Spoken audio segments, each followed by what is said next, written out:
ओम नमो भगवते वासुदेवाय।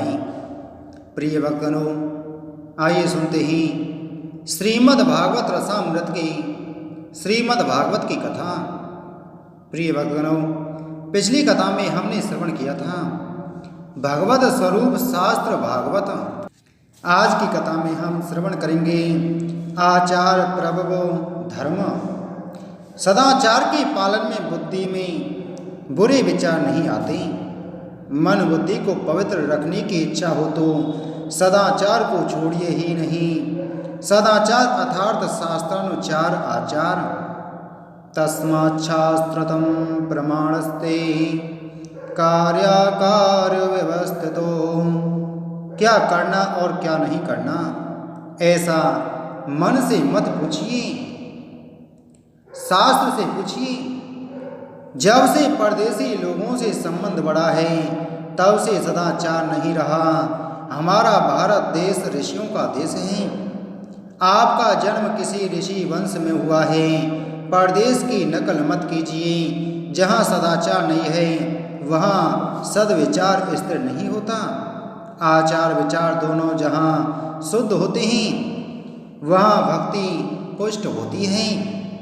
भक्ति महारानी कहती हैं, गुजरात में मैं जेड़ हुई, साथ ही कलयुग में मेरी स्थिति बिगड़ गई।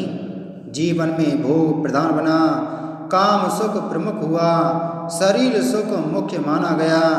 जीवन अर्थ प्रधान और काम प्रधान बन गया और इससे भक्ति छिन्न भिन्न हो गई। शांति से सोचने पर प्रतीत होता है कि यह हमारे जीवन की ही कथा है।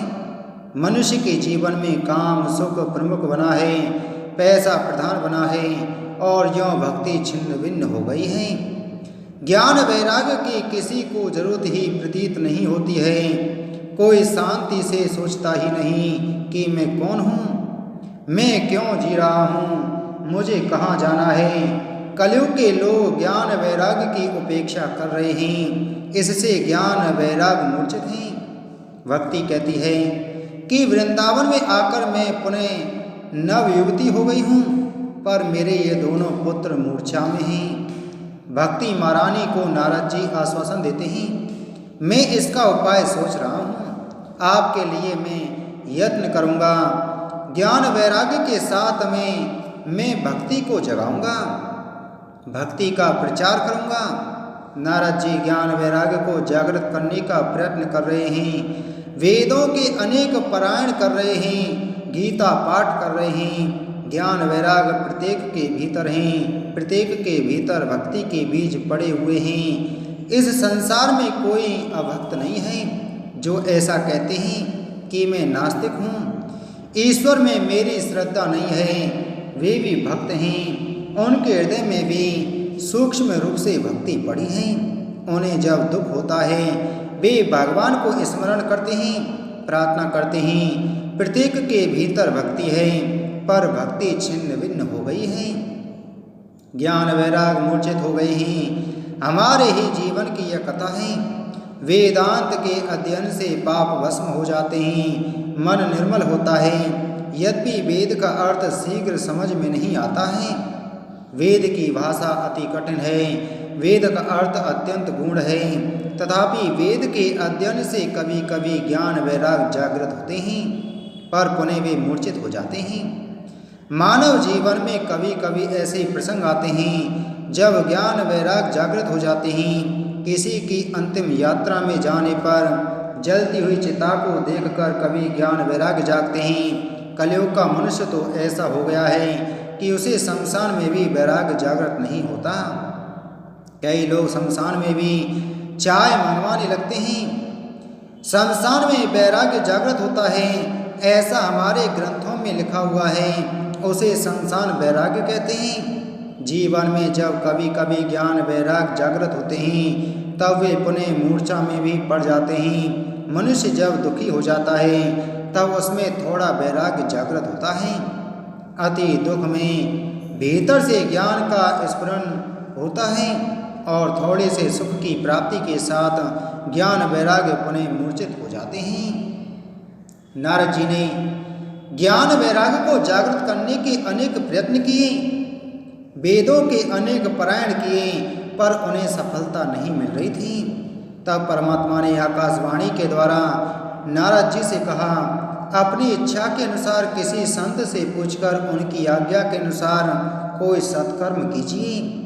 साधु संत जो कुछ कहते हैं अनुभव प्राप्त करने के बाद कहते हैं। अनुभव का ज्ञान आपको किसी पुस्तक से नहीं मिल सकता, किसी संत से पूछिए।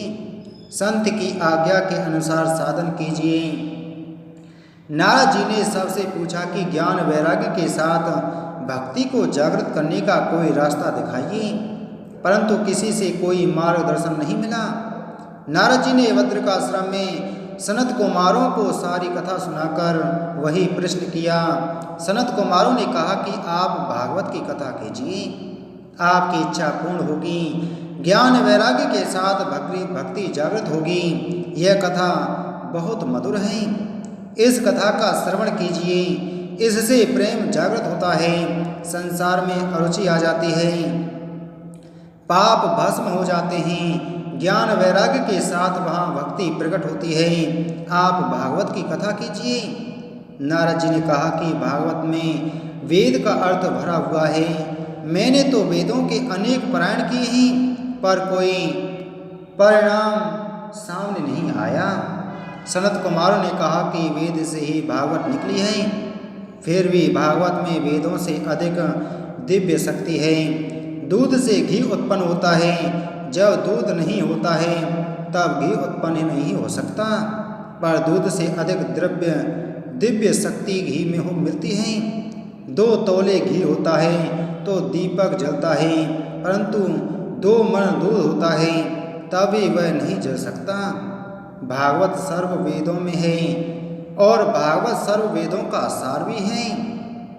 वेदोपनिषदाम साराज्यता भागवती कथा, वेद और उपनिषद सार की गंध भरी है जिसमें, कथा भागवत की आनंद सुधा न भरे किस किस में। वेद उपनिषद की भाषा कठिन है। भागवत में व्यास जी ने वेदांत के सिद्धांत ही दिए हैं, परंतु कठिन सिद्धांतों को दृष्टांतों के द्वारा रोचक बनाकर व्यास जी ने भागवत की है। भागवत सर्व का सार है। भागवत की कथा ज्ञान वैराग्य और भक्ति को बढ़ाने वाली है। सात्विक भाग जागृत करने में भूमि का महत्वपूर्ण योगदान होता है। आप पवित्र गंगा तट पर विराजिए और भागवत की कथा सुनिए। सनत कुमार नारद जी के साथ गंगा तट पर आनंद घाट पर आए। गृहस्थ के बंगले में कथा हो, किसी साधारण भूमि में कथा हो और गंगा तट की पवित्र भूमि में कथा हो, उसमें बहुत अंतर होता है। साधारण भूमि में सात्विक भाव तुरंत जागृत होते हैं। पवित्र भूमि में जहाँ किन्हीं दिव्य महापुरुषों को परमात्मा के दर्शन हुए हैं, जहाँ किसी महापुरुष ने भगवान की भक्ति की हो, वह भूमि भी दिव्य होती है। वहाँ सात्विक भाव जागते हैं। आनंद वन ऐसा ही दिव्य वन है। यत्समीपस्थ जीवाना वैरम चेतसीना स्थितम, संग रहे सब प्राणी बैर को भाव विलीन हुए सब। आनंद वन में ऐसी ही पवित्र भूमि है कि जहाँ पशु पक्षी बैर भूल जाते हैं। महापुरुष काशी को आनंद वन कहते हैं। गंगा तट पर कथा होती है। सनत कुमार वहाँ पधारे हैं। देवों को ऋषियों को निमंत्रण भेजा गया।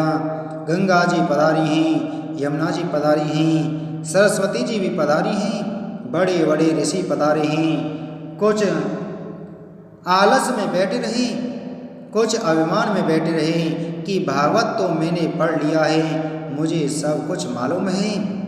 मिथ्या गौरव के प्रसाद ने जिनको बांधा, भृगु ने उनको बोध दिया, लाकर फिर साधा। ऐसे कुछ जो कथा में नहीं आई, सबके घर एक एक के घर भृगु ऋषि जाते हैं और उन्हें प्रेरणा देते हैं। कहते हैं कि कथा में चलिए, आपको फुर्सत ना हो तो 1 आध घंटे के लिए बैठिए। फिर चले आइएगा। भृगु ऋषि ने सोचा कि मेरी प्रेरणा से भी कथा में जाएंगे, कथा सुनेंगे, कथा में प्रभु के नाम का स्मरण करेंगे तो उनका कल्याण होगा और उनके पुण्य में मेरा भी हिस्सा रहेगा।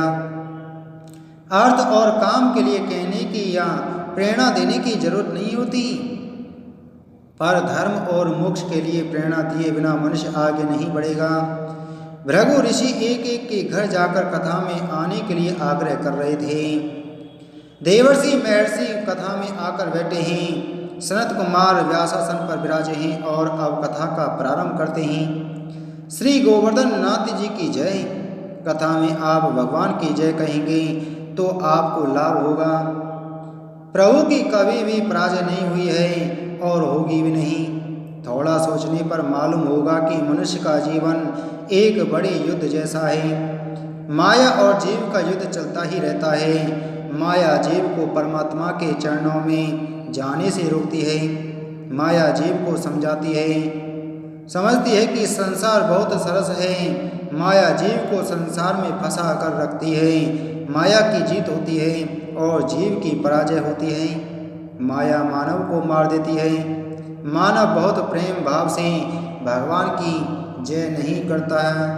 प्रेम से भगवान की जय कहने लगे तो मानव की पराजय नहीं होती। आप अपनी जीत चाहते हैं तो जय कहिए। शंखानंद की ध्वनि छाया जय जय का नाद वहाँ। नमस्कार कर नमित सभी, लाया सौंदर्य प्रसाद वहाँ। कथा के प्रारंभ में जय जयकार हुआ है। सनत कुमार सावधान करते हैं। वे बतलाते हैं कि यह कथा अति मधुर है। इस कथा को प्रेम से सुनिए। कान से परमात्मा भीतर आते हैं। आप जिन्हें सुनते हैं वे आपके मन में आते हैं। संसार को सुनेंगे तो संसार मन में आएगा। सदा सेव्या श्रीमद्भागवती कथा। यस्या श्रवणमात्रेण हरिश्चतं समाश्रयेत। हृदय के सर में उतरी सदा सुख भरी ये भागवती कथा।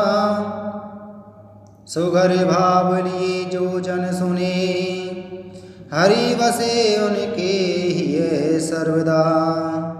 भक्ति में आँख और कान दो प्रमुख अंग हैं। आँख और कान बिगड़ जाते हैं तब भक्ति में बहुत विघ्न आते हैं। पर मन पर खराब वस्तुओं का असर होता है। खराब शब्दों के सुनने के बाद मन खराब हो जाता है। इसमें वेदों में आज्ञा दी गई है कि कोई खराब शब्द कानों में न आने पाए और कोई खराब चित्र आँखों को दिखाई ना दे। यह कथा ऐसी मंगलमय है कि कथा श्रवण से परमात्मा श्री कृष्ण कान के द्वारा भीतर आते हैं। प्रभु का प्रवेश आँखों द्वारा, कानों के द्वारा हृदय में होता है।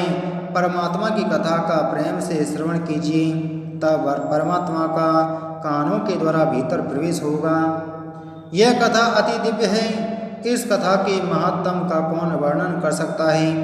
जब भगवान श्री कृष्ण स्वधाम में पधारे तब उन्होंने अपना दिव्य तेज भागवत में रखा।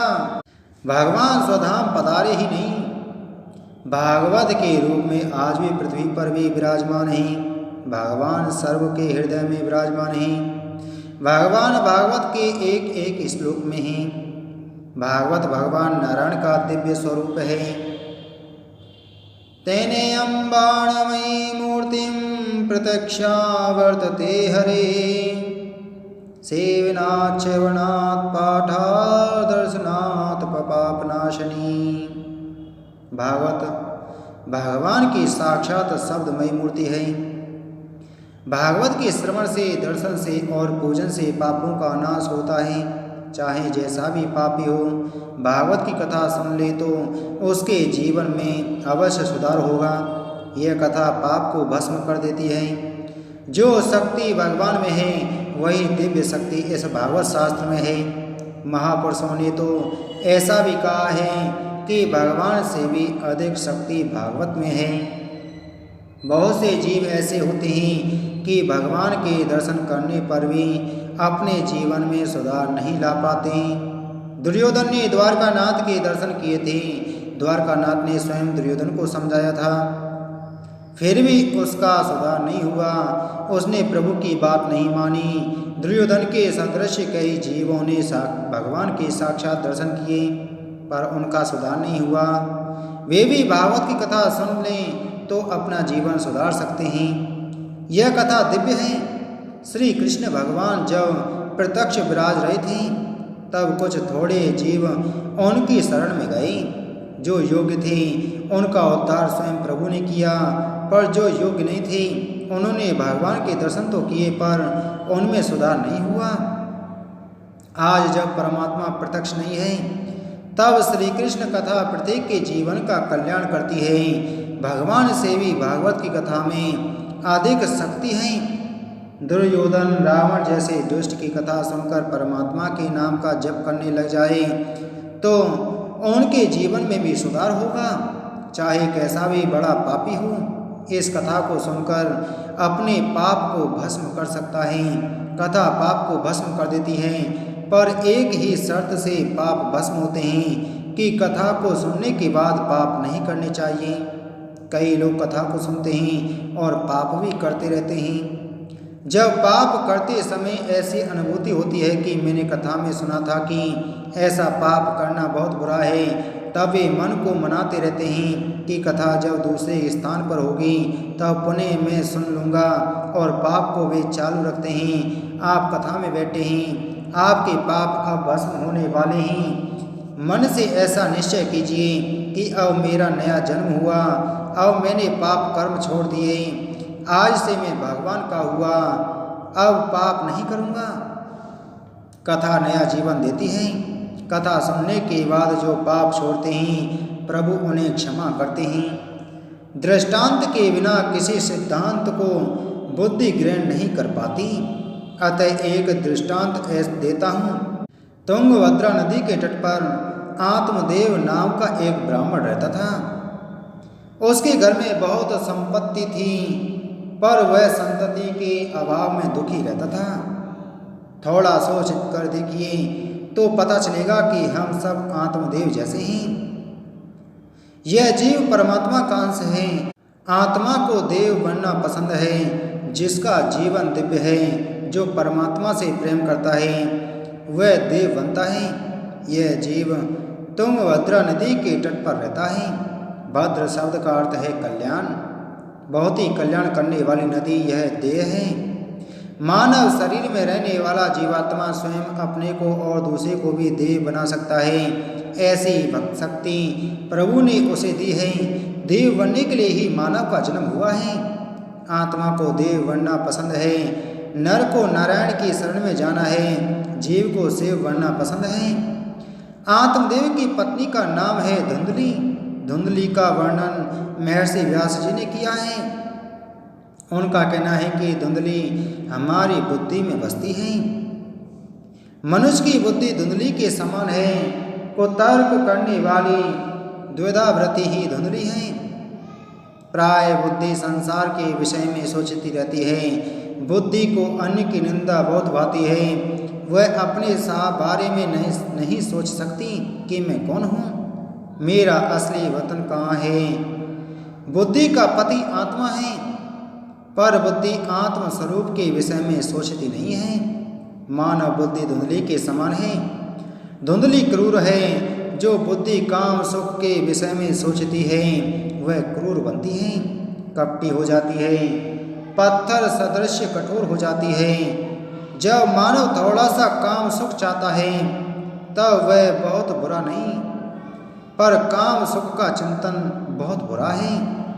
लोक वार्ता क्रूरा प्रायसो बहुजल्पिका शूराचा ग्रह कृत्येषु कृपणा कलहे प्रिया।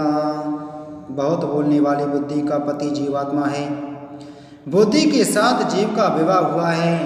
आत्मा और बुद्धि का संबंध हो जाने के बाद भजनानंदी किसी संत का सत्संग किया जाए तो विवेक रूपी सपुत्र सत्पुत्र का जन्म होता है। संपत्ति से सत्पुत्र की प्राप्ति नहीं होती। जब सत्संग करेंगे तब सत्पुत्र की प्राप्ति होगी। विवेक संपत्ति से नहीं मिलता, वह सत्संग से ही मिलता है। जो सत्संग नहीं करते उन्हें विवेक रूपी सत्पुत्र की प्राप्ति नहीं होती। आत्मदेव ने संपत्ति का उपभोग किया पर सत्संग नहीं किया और इस वजह से वह दुखी हुआ और एक दिन आत्महत्या करने के लिए नदी के तट पर गया। एक सन्यासी महात्मा घूमते घूमते वहां आ पहुंचे। उनका नियम था कि वे झोली में मधुकरी लेने जाते और 5 घरों से मधुकरी मांग कर लाते। मधुकरी का अन्न गंगा जी में डालते, अन्न का स्वाद जल देवता को समर्पित करते और फिर वही स्वाद विहीन अन्न दिन में एक बार स्वयं ग्रहण करते। वस्तुतः स्वाद में जिसका मन लगा रहता है उसे भक्ति रस की प्राप्ति नहीं होती। सन्यासी की दृष्टि आत्मदेव पर पड़ी। उन्होंने आत्मदेव से कहा, दोपहर हो गई है, आप भूखे देख पड़ते हैं, थोड़ा प्रसाद ग्रहण कीजिए, फिर मैं आपके सुख दुख की बात सुनूंगा और मुझसे जो होगा वह अवश्य करूंगा। आप थोड़ा प्रसाद लीजिए। आत्मदेव ने कहा, महाराज, घर में अन्न तो बहुत पड़ा है पर खाने वाला कोई नहीं है, इससे आत्महत्या करने के लिए आया हूँ। सन्यासी महाराज आत्मदेव को समझाने लगे, तुम आत्महत्या करना चाहते हो पर आत्महत्या बहुत बड़ा पाप है। तुम आत्महत्या मत करो। तुम्हारे घर में किसी लड़के का जन्म नहीं हुआ तो इसमें क्या बुरा है। परमात्मा जिस स्थिति में रखते हैं उसी में संतोष मानना चाहिए। भक्ति इसी प्रकार से हो सकती है। जिसको प्राप्त स्थिति में संतोष नहीं है वह भक्ति नहीं कर सकता। लड़के की प्राप्ति से सुख प्राप्त नहीं होता। आपका लड़का लायक है तब घर का विचार मत कीजिए, तब आप अधिक भक्ति कीजिए। मैं जितनी भक्ति कर रहा हूँ बहुत कम है, ऐसा सोचकर भक्ति कीजिए। लड़का योग्य नहीं है तो भी प्रभु की कृपा मानिए। कई लोग ऐसे हैं कि लड़का प्राप्त न होने पर मन में ग्लानि का अनुभव करते हैं और मन ही मन जलते रहते हैं। अरे अपना कल्याण जब आप स्वयं नहीं कर सकते तब लड़का क्या करेगा। प्राय माता पिता अपने पुत्र के लालन पालन में, पढ़ाने में और विवाह आदि में अपना अधिकांश जीवन पूरा कर देते हैं। मनुष्य अपने लिए कुछ नहीं कर पाता और पुत्र भी कुछ नहीं करता। सन्यासी महात्मा आत्मदेव को समझाते हैं, तुम्हारे कोई लड़का नहीं है तो क्या बुरा है, अपना कल्याण तुम्हें स्वयं करना है। आत्मदेव कहता है, महाराज, पिंडदान देने वाला तो कोई होना चाहिए ना। संत कहते हैं, पिंडदान तुम्हें ही देना है। कलयुग के पुत्रों को अपने माता पिता के श्राद्ध करने की फुर्सत ही नहीं है। कलयुग के पुत्र श्राद्ध करने वाले नहीं हैं। लड़का श्राद्ध करेगा और मेरा उद्धार होगा, ऐसी आशा रखने का यह युग नहीं है। अपना श्राद्ध आप स्वयं कीजिए, अपना पिंडदान अपने हाथ से कीजिए। इस शरीर को पिंड कहते हैं। शरीर पिंड परमात्मा को समर्पित कीजिए। वैष्णव तुलसी की कंठी पहनते हैं। वैष्णव ऐसी भावना रखते हैं कि यह शरीर मैंने श्री कृष्ण भगवान को अर्पण कर दिया है। यह शरीर परमात्मा का हुआ, भोग के लिए यह शरीर नहीं है। जिस वस्तु में तुलसी रखते हैं वह वस्तु कृष्णार्पण होती है। गले में तुलसी माला धारण करने का अर्थ होता है कि यह शरीर श्री कृष्णार्पण कर दिया है। अब शरीर का उपयोग भगवान के लिए हो सकता है, भोग के लिए नहीं हो सकता। जो निरंतर परोपकार करता है, भक्ति करता है, उसे मुक्ति मिलती है। चावल के या आटे के पिंड से मुक्ति मिलती है क्या? हमारे शास्त्रों में लिखा है कि श्राद्ध से सद्गति मिलती है। प्राय ऐसा होता है कि जीवात्मा वासना में लीन कर जीव छोड़ता है। किसी की वासना अन्न में तो किसी की धन में रहती है। वासना से मृत्यु बिगड़ती है, उसके लिए श्रद्धा आदि का कर्म करने से सद्गति मिलती है, परंतु मुक्ति नहीं मिलती। जन्म मरण के त्रास से जीव मुक्त नहीं हो सकता। जन्म मरण के त्रास से वही मुक्त हो सकता है जिसकी वासना नष्ट हुई हो। जीव को स्वयं अपनी आत्मा का उद्धार करना पड़ता है। जीव स्वयं अपना उद्धार नहीं करेगा तो कौन करेगा? मनुष्य स्वयं अपना श्राद्ध नहीं करेगा तो पुत्र आदि क्या करेंगे? सन्यासी महात्मा आत्मदेव को समझाते हैं, निश्चय कर लो कि अपना श्राद्ध मुझे स्वयं करना है।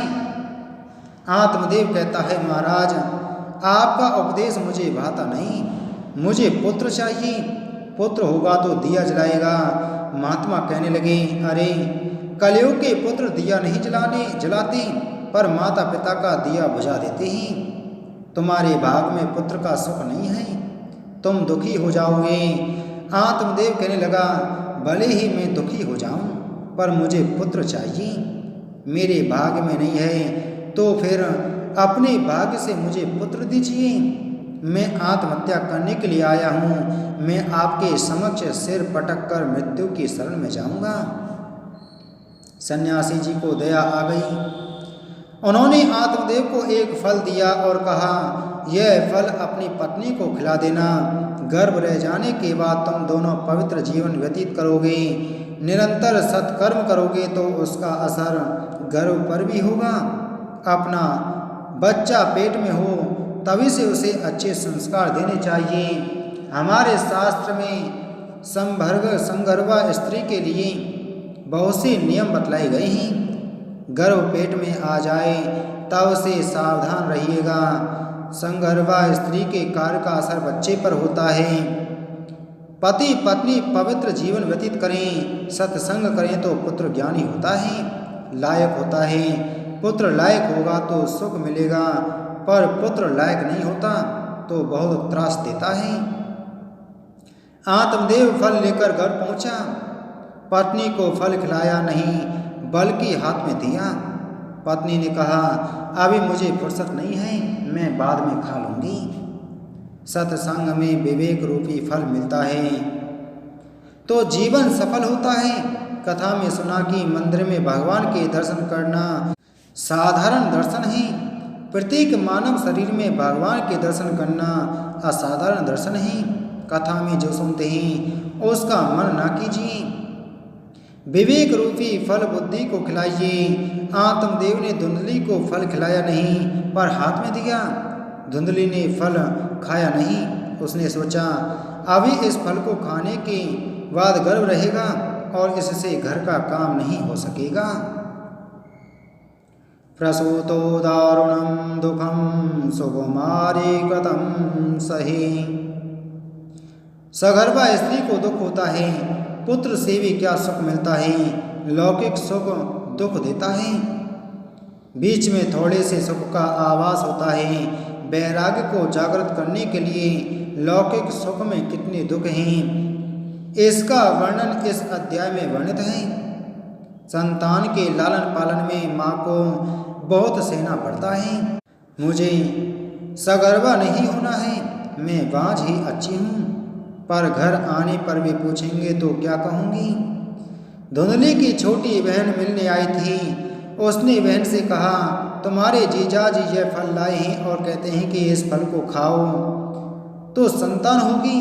मैं यह फल खाना नहीं चाहती। बहन सलाह देती है कि यह फल तुम गाय को खिला दो, जो कुछ होगा गाय को होगा, तुम्हें कुछ भी नहीं होगा। मेरे पेट में गर्भ है, कुछ महीनों के बाद मैं तुम्हें बच्चा दे दूंगी।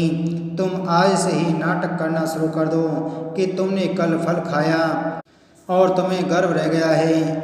आत्मदेव तो भोले ही, उन्हें कहाँ समझ है। बुद्धि की छोटी बहन है मन बुद्धि को झूठ मूठ समझा देता है। मन अनेक बार ठगता है। बुद्धि मन की सलाह लेकर दुखी होती है, पर मन पर विश्वास रखने वाले को मन गड्ढे में गिराता है, ठगता है। धुंधली ने फल नहीं खाया, गाय को खिला दिया। धुंधली ने कपट किया, नाटक किया कि उसके पेट में गर्भ रहा है। एक रात्रि में वह बहन का पुत्र ले आई और सुबह जाहिर किया कि उसे पुत्र हुआ है।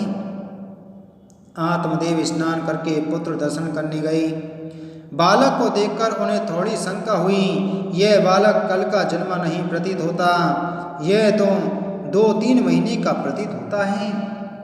धुंधली आत्मदेव को समझाने लगी, आप शंका मत कीजिए, यह संत के प्रसाद का बालक है, इसी से जन्म के साथ ही बड़ा हो गया है, मुझे जरा भी कष्ट नहीं हुआ, यह मेरा ही पुत्र है, विश्वास रखिए। मेरा नाम धुंधली है, मेरी इच्छा के अनुसार पुत्र का नाम धुंधकारी रखिए। संत की प्रसादी गाय माता के पेट में गई है। गाय ने बालक को जन्म दिया, जिसकी देह मानव सदृश है, कान गाय के समान ही। आत्मदेव को आश्चर्य हुआ, सोचने लगी, मेरे भाग्य का उदय हुआ है। गाय माता ने मानवी के समान बालक को जन्म दिया है। उस बालक का नाम गोकर्ण रखा गया। गोकर्ण महान ज्ञानी हुए और धुंधकारी दुराचार्य हुआ। गोकर्णम पंडितो ज्ञानी धुंधकारी महाखल, स्नान शौच क्रियाहीनो दुर्भिक्षी क्रोध वर्धित, दुष्परिग्रह करता जा सबस्तेन भोजनम। गोकर्ण महापंडित ज्ञानी है, भजनानंदी संत परम, पर इधर धुंधकारी खल है, स्नान शौच से क्रिया अलम। सबके हाथों से भोजन ले, दूषित पदार्थ को करे ग्रहण, पर क्रोध पूर्ण अति पाखंडी है, क्रियाहीन करता न भजन। सबका हाथ अर्थात दुराचारी का हाथ, जो हाथ परमात्मा की पूजा नहीं करता, जो हाथ परोपकार नहीं करता, वह हाथ सबके हाथ के सदृश हैं। सत्कर्म न करके जो खाना खाता है, उसका खाना सबके हाथ से खाना खाने के समान है। धुंधकारी के लिए कहा गया है कि सब हस्तेन भोजनम, और वह ठीक से स्नान भी नहीं करता था। हमारे शास्त्र में स्नान के 3 भेद माने गए हैं, ऋषि स्नान, मानव स्नान और राक्षस स्नान। ब्रह्म मुहूर्त में जब आसमान में तारे दिखाई देते हैं, तब पवित्र आसन में ध्यान कीजिए। जब कीजिए आप ऋषि सदृश होंगे। जब आसमान में तारे दिखाई देते हों, तब आप स्नान करते हैं, तो वह ऋषि स्नान। जब आसमान में किसी भी तारे के दर्शन ना होते हों और सूर्य नारायण भी उदित ना हुआ हो, तब आप स्नान करते हैं, वह स्नान है मानव स्नान। सूर्य उदय के बाद जो स्नान किया जाता है, वह स्नान राक्षसी स्नान कहलाता है। सूर्य नारायण जब पधारते हैं, तब जिसके हाथ में दातुन रहती है, अखबार पढ़ता है, वह व्यक्ति राक्षस है।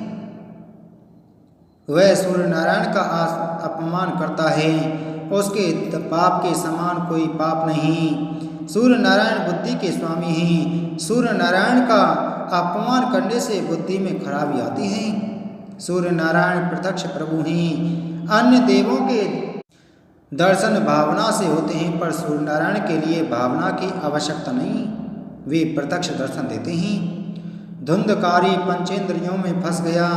नालायक पुत्र माता पिता को रुलाता है। धुंधकारी ने घर की संपूर्ण संपत्ति बर्बाद कर दी। पैसे के लिए वह माता पिता को मारने भी लगा। आत्मदेव बहुत दुखी हुआ। गोकर्ण उन्हें समझा रहा है। पीप अस्थि और मांस भरी, इस काया से मत मोह करो। सुत से पत्नी से ममता रख, अपने जीवन में विष न भरो। क्षण भंगुर है ये विश्व सकल, क्षण भंगुर है ज्योति की रहा। बैराग्य राग का रस पी लो, मन में भर लो सो भक्ति प्रवाह। लौकिकता का तुम त्याग करो, संतों की सेवा कर जाओ। भोगों के चक्कर में पड़कर मन में कटुता मत भर लाओ। सेवा के सुख में लीन रहो, औरों के दोष न देखो तुम। हे पिता कथा प्यारे प्रभु की, संजीवनी है ये लेखो तुम। निज पुत्र वचन सुन कर गृह त्यागा, आत्मदेव द्विज वर्णी जब वन में पहुँचे मन को जोड़ा, श्री हरि के शुभ चरणों में तब।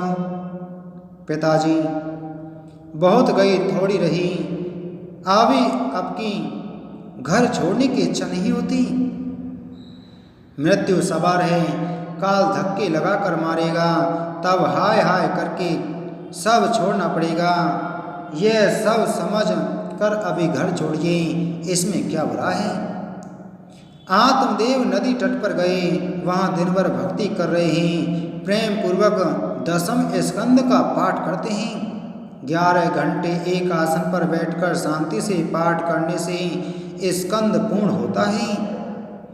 अनुसंधान के साथ भाव पूर्वक परमात्मा के दर्शन के साथ साथ शरीर के अंगों को बिना हिला ढुला के पाठ कीजिए। जिसके सब अंग स्थिर हैं वह परमात्मा के प्रिय हैं। एक दिन 10वें स्कंद का पाठ पूर्ण हुआ कि परमात्मा प्रकट हुए। आत्मदेव को द्वारका नाथ के दर्शन हुए। आत्मदेव बारंबार दर्शन कर रहा है, मन से कहता है कि प्रभु मुझे अब आपके चरणों में आना है। परमात्मा को दया आती है, प्रभु आत्मदेव को उठाते हैं, उस जीव को वे अपना लेते हैं, हृदय से लगा लेते हैं। परमात्मा आत्मा परमात्मा का मिलन हुआ है। जो भगवान के आश्रय में जाता है वह भगवान का होता है। आत्मदेव कृतार्थ हुआ। इस ओर धुंधकारी वैश्याओं को घर ले आता है। गोकर्ण ने सोचा कुसंगत से मेरा जीवन पाप में हो जाएगा। उसने घर का त्याग किया। गोकर्ण जी यात्रा पर निकल पड़े। धुंधकारी चोरी करने लगा, पाप से पैसा लाता है और वैश्याओं को प्रसन्न करता रहता है। जो पाप करके सुख भोगते हैं वे सब धुंधकारी के समान हैं। एक बार लोभ के विवश धुंधकारी राजमहल में चोरी करने गया। रानी के आभूषण उठा ले आया और वैश्याओं को दे दिए। वैश्याओं ने सोचा कि यह राजा का धन है, हमें भी सजा होगी, क्यों ना हम धुंधकारी को मार डालें और सभी आभूषण ले लें, इसमें बुरा क्या है। स्वार्थी वैश्या क्या नहीं करती, मधुर वाणी का व्यवहार करती है, पर उसके हृदय में पैनी छुरी होती है। हमारे शास्त्रों में वर्णन है कि स्त्री हृदय कोमल होता है, परंतु कुसंग होने पर वही हृदय वज्र से भी कठोर हो जाता है। ये वैश्याएं लोभ से धुंधकारी को मारने के लिए तैयार हो गई। धुंधकारी के हाथों में, पैरों में, गले में रस्सी बांध दी, पर धुंधकारी जल्दी मरता नहीं है। धुंधकारी बलवान है।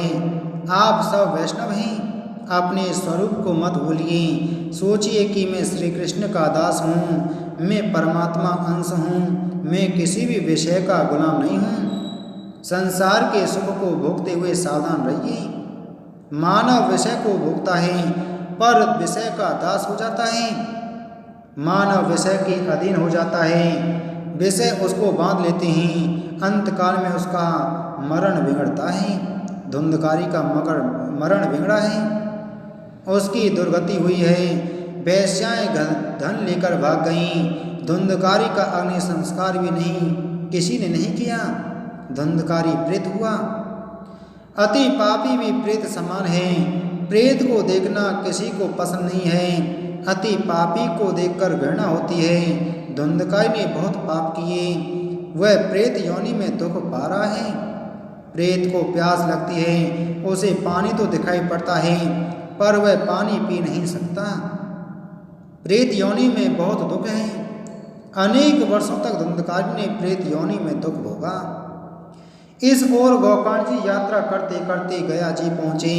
गया जी में भगवान नारायण के चरणों में पिंडदान होता है। गया जी में परमात्मा के चरणों में पितरों के नाम लेकर पिंडदान करने पर पितरों को सदगति मिलती है। गोकर्ण जी वहाँ पहुँचते हैं। उन्होंने सुना कि मेरे भाई की मृत्यु हुई है। गोकर्ण जी ने धुंधकारी का श्राद्ध किया, पिंडदान किया। फिर गोकर्ण जी यात्रा करके जन्मभूमि में आई।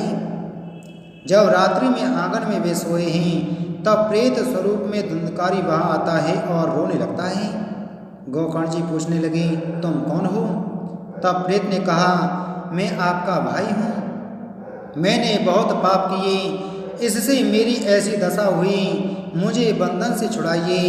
गोकर्ण जी ने कहा, तुम्हारे लिए मैंने गया जी में श्राद्ध किया है, फिर भी तुम प्रेत योनि में क्यों मुक्त नहीं हुए हो? तब धुंधकारी ने कहा, मैं बड़ा पापी हूँ, एक बार नहीं पर अनेक बार श्राद्ध करने पर भी मेरा उद्धार नहीं होगा, आप कोई अन्य उपाय कीजिए। गोकर्ण जी को आश्चर्य हुआ, उन्होंने कहा, कल मैं सूर्य नारायण से पूछूंगा। सूर्य नारायण ब्राह्मणों के गुरु हैं, ब्राह्मण को जब से यज्ञोपवीत दिया जाता है तब से उसका संबंध सूर्य नारायण से हो जाता है। पिता पुत्र से कहते हैं, आज से तुम सूर्य नारायण के पुत्र हुए। जिस तरह राजा के घर का सिपाही गले में राज चिन्ह रखता है, उसी तरह यज्ञोपवीत वेदों द्वारा दिया गया स्मृति चिन्ह है। यज्ञोपवीत धारी मानता है कि मैं परमात्मा नारायण का दास हूँ। कई लोग मानते हैं कि यज्ञोपवीत चाबी लटकाने के लिए बहुत अच्छा है, पर यज्ञोपवीत चाबी लटकाने के लिए नहीं है। यज्ञोपवीत के एक एक धागे में एक एक देव की स्थापना होती है। यज्ञोपवीत में चाबी लटका देने से फिर वहाँ देव रहते नहीं हैं। दूसरे दिन गोकर्ण जी ने ब्राह्मणों के गुरु सूर्य नारायण से पूछा, मेरे भाई के उद्धार के लिए कोई रास्ता दिखलाइए। सूर्य नारायण ने कहा, भागवत की कथा करो। श्रीमद्भागवतान मुक्ति सप्ताहं वाचनम कुरु, मुक्त करे भागवत श्रवण सप्ताह करे जो। भागवत मुक्ति शास्त्र है, भागवत से मुक्ति मिलती है। आषाढ़ मास में गोकर्ण जी अपने गांव में ही भागवत की कथा कर रहे हैं। मृत्यु के बाद कथा का होना अच्छा है, मृत्यु से पूर्व भी उनकी कथा सुनिए। पाप छोड़िए, जीवित हैं तब ही निरंतर भक्ति की आड़ डालिए। अपना श्राद्ध अपने ही हाथों से कीजिए। कथा में अंधे लूले लंगड़े भी आए हैं, भीड़ बहुत हो गई है। जिसके उद्धार के लिए कथा हो रही है वह धुंधकारी भी वहाँ उपस्थित हैं। उसके लिए बैठने की जगह नहीं है। 7 गांठ वाला एक बांस था, उस बांस में उसने प्रवेश किया और वहीं बैठकर कथा सुनने लगा। प्रत्येक दिन बांस की एक एक गांठ टूटती है। 7 दिनों में 7 गांठ टूट गईं। थोड़ा सोचिए तो ध्यान में आ जाएगा कि जीवात्मा का शरीर छोड़ता है। जब शरीर छोड़ता है तब प्राय वासना लेकर शरीर छोड़ता है। वासनाएं गांठ हैं। पति पत्नी की आसक्ति गांठ है, पुत्र के प्रति आसक्ति भी गांठ है, पैसे से आसक्ति गांठ है। आसक्ति रूपी गांठ विवेक से छोड़नी है। इन गांठों को छोड़ना बहुत कठिन है। परमात्मा से प्रेम कीजिए तब गांठें छूटेंगी। 7वें दिन गोकर्ण जी ने परीक्षित के मोक्ष की कथा सुनाई। तब 7 गांठों वाला वह बांस फटा और बांस में से तेजस्वी दिव्य पुरुष बाहर आया। वह भगवान को बार बार वंदन करने लगा। धन्य है भागवत की कथा को, धन्य है सुखदेव जी महाराज को, मेरे जैसे अति पापी का भी उद्धार हुआ। गोकर्ण जी उसे पहचान नहीं रहे हैं, अतः पूछने लगे हैं, आप कौन हैं? तब उत्तर मिला, मुझे नहीं पहचानते, मैं आपका भाई हूँ। धुंधकारी को सदगति मिली है। वह वायुयान में बैठकर प्रभु के धाम में पहुँचा। गोकर्ण जी को आश्चर्य हो रहा है कि उन्होंने पूछा, बहुत से श्रोताओं ने कथा सुनी, फिर भी एक ही व्यक्ति को क्यों वायुयान में बैठा कर ले गए? तब परमात्मा के पार्षद ने कहा, धुंधकारी ने इस कथा को जिस तरह सुना है उस तरह किसी ने नहीं सुना। उसने उपवास किए हैं। उप शब्द का अर्थ है पास में तथा वास का अर्थ है रहना। मन से परमात्मा के चरणों में रहना ही उपवास है। भगवान के स्मरण में तन्मय रहने के लिए उपवास करना है। मन से जो परमात्मा के चरणों में रहता है, मन से जो भगवान के धाम में रहता है, उसका ही उपवास सार्थक है, योग है। धुंधकारी ने योग योग्य रूप से उपवास रखकर इस कथा को सुना है, कथा का मनन किया है। धुंधकारी के समान किसी ने इस कथा को नहीं सुना है, ना किसी ने इस कथा पर मनन किया है। एकाग्रता से श्रवण करें और बाद में मनन करने पर ज्ञान दृढ़ होता है। प्रसाद से किया गया श्रवण व्यर्थ है। इन लोगों ने कथा को योग्य रूप से सुना नहीं है। कथा में बैठे हुए भी कथा में मन नहीं रहता, तब कथा श्रवण का क्या अर्थ। ऐसे लोगों को अभी पुनः पुनः कथा सुनने की जरूरत है। श्रावण मास में गोकर्ण जी पुनः कथा सुनाने बैठे हैं। लोगों ने निश्चय किया कि एक बार भूल हो गई, अब सावधान रहकर कथा सुनेंगे। यह समय भागवत श्रवण के लिए ही निश्चित है, इसलिए इस समय पर अन्य किसी का विचार नहीं करेंगे। सुखदेव जी सावधान कर रहे हैं, राजन, गोकर्ण जी के मुख से मुखरित इस अलौकिक कथा का श्रवण जो श्रोता करेंगे उनको पुनर्जन्म से मुक्ति मिलेगी। भागवत भव रोग की दवा है। भागवत की कथा सुनने से ज्ञान वैराग्य के साथ भक्ति भी जागृत होती है। अति दुख में मानव भक्ति करता है। मानव में ज्ञान वैराग्य है पर वह मूर्छित है। ज्ञान वैराग्य के साथ भक्ति को जागृत करने के लिए कथा है। भागवत ऐसा ग्रंथ नहीं है कि मृत्यु के बाद मुक्ति दिलवाता है। वह तो ऐसा ग्रंथ है जो मृत्यु से पहले ही मुक्ति दिलवाता है। इस ग्रंथ के 5वें अध्याय में महात्म की कथा है। 6ठे अध्याय में विधि समझाई गई है। कथा सुनने की इच्छा हो तो कोई भी समय अच्छा है। वक्ता ब्रह्मनिष्ठ होना चाहिए। सुखदेव जी के आसन में बैठने वाले में वैराग्य होना चाहिए। वैराग्य के बिना शब्दों में शक्ति नहीं आ सकती। वक्ता की आंखें और मन अति शुद्ध होने चाहिए। सुखदेव जी जगत को देख रहे हैं पर स्वयं निर्विकार थे।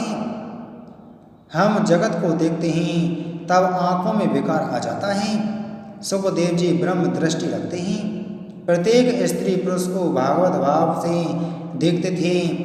आप भी प्रत्येक स्त्री पुरुष को भागवत भाव से देखिए।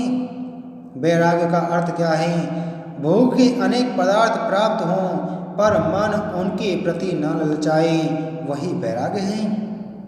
जगत को छोड़ने की जरूरत नहीं है, परंतु जगत को जिस दृष्टि से देख रहे हैं उसको छोड़ने की जरूरत है। जगत को काम दृष्टि से, भोग दृष्टि से मत देखिए। वक्ता का ब्राह्मण देह हो, सिर्फ जाति से ब्राह्मण नहीं पर जो तीनों समय संध्या वंदन करता हो, धीर गंभीर हो, दृष्टांत कुशल हो और जो निष्प्रह हो, वही श्रेष्ठ वक्ता हो सकता है। वक्ता हो विरक्त वैष्णव, सब शास्त्र विशारद, अति गंभीर धीर हो, अति निष्काम प्रिय वद। कथा के प्रारंभ में वक्ता गणपति महाराज की पूजा करता है, पुण्य वाचन करता है, विधि पूर्वक कथा करता है। विद्वान ब्राह्मणों को बैठाकर भागवत के 18,000 श्लोकों का पठन करवाता है। सत्य भाषण करता है, प्रत्येक इंद्रिय से ब्रह्मचर्य का पालन करता है तथा सरल भाषा में विवेक से कथा करता है, तब कथा सार्थक होती है। वही कीर्तन भक्ति है। इसी के द्वारा वक्ता भागवत गुणगान करता है। उसके बाद सनत कुमारों ने नारद जी को भागवत कथा सुनाई है। उनको परमानंद हुआ। वस्तुतः जैसा आनंद भागवत की कथा में है वैसा आनंद वैकुंठ में भी नहीं है। भक्ति ज्ञान और वैराग्य श्रीमद् भागवत की कथा में पुष्ट हुए हैं। पूर्णाहुति के समय परमात्मा वहाँ पधारे हैं। भक्तों का दिव्य संकीर्तन हुआ है। परमात्मा ने कहा है, आपके कथा कीर्तन से मैं अत्यंत प्रसन्न हूँ। आप वरदान मांगिए। तब सनत कुमारों ने मांगा, जहाँ जहाँ कथा सप्ताह हो हे प्रभु मेरे, आप पधारें तो कट जाएं दुख घनेरे। जो वैष्णव श्री कृष्ण कथा का श्रवण करते हैं श्री कृष्ण कीर्तन करते हैं, प्रेम भाव से श्री कृष्ण सेवा करते हैं, उन वैष्णवों के हृदय में आप विराजिए। यह सुनकर तथास्तु कहते हुए हरि अंतर ध्यान हुए। सूत जी सावधान करते हैं, जब वक्ता श्रोता प्रेम से संकीर्तन करते हैं, यमराज की आज्ञा है कि तब ऐसे वैष्णव कभी यमपुरी में नहीं ले जाए जाते। कथा नाम संकीर्तन से ही परिपूर्ण होती है। वक्ता कथा वक्ता श्रोता के पापों को जला देने वाली है। श्रीमद् भागवत महात्म समाप्त। प्रिय भक्तों, कल की कथा में हम श्रवण करेंगे श्रीमद् भागवत रसामृत प्रथम स्कंद की कथा, मंगलाचरण परमात्मा सत्य स्वरूप। बोलो श्री कृष्णचंद्र भगवान की जय।